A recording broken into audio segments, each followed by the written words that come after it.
The soldier carefully untied his shoelaces and fastened them tightly to an axe. Still not satisfied, he then set up his sniper rifle, removed the sling, and connected it as well. Just like that, a simple rope hook was completed. But despite several attempts, Mike still couldn't retrieve the life-saving gear in front of him. With no other choice, he slowly rose to his feet and hurled the hook forward with all his strength. The violent motion almost lifted his left leg off the ground. If it had fully lifted, the landmine beneath his foot would have detonated instantly, blowing him to pieces. Luck was on his side. Mike successfully hooked the backpack. He hurriedly pulled out the radio inside, only to find it was completely out of power.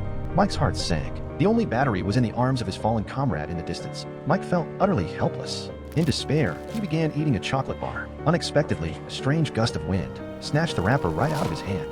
When Mike turned to look, he saw a massive sandstorm miles wide rolling toward him. In that critical moment, Mike quickly wrapped a scarf over his mouth and nose, plunged his rifle into the sand for support, and gripped a dagger in his other hand to brace himself. By the time he finished, the endless sand and dust swallowed him whole. The storm battered his body like a flood, but Mike dared not move a muscle. He didn't know how long passed before the gray sky finally cleared again. Removing his scarf, Mike looked around and found the body of his comrade lying right beside his feet.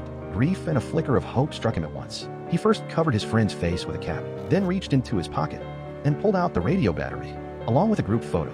Looking at his comrade's family in the picture, Mike felt a pang of guilt. Even so, he placed the photo back respectfully and took the battery he needed most. But fate seemed to be playing a cruel joke.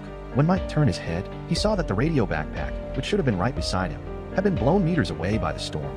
The landmine under his foot reminded him sharply he couldn't move an inch. Once again, hope of rescue slipped through his fingers.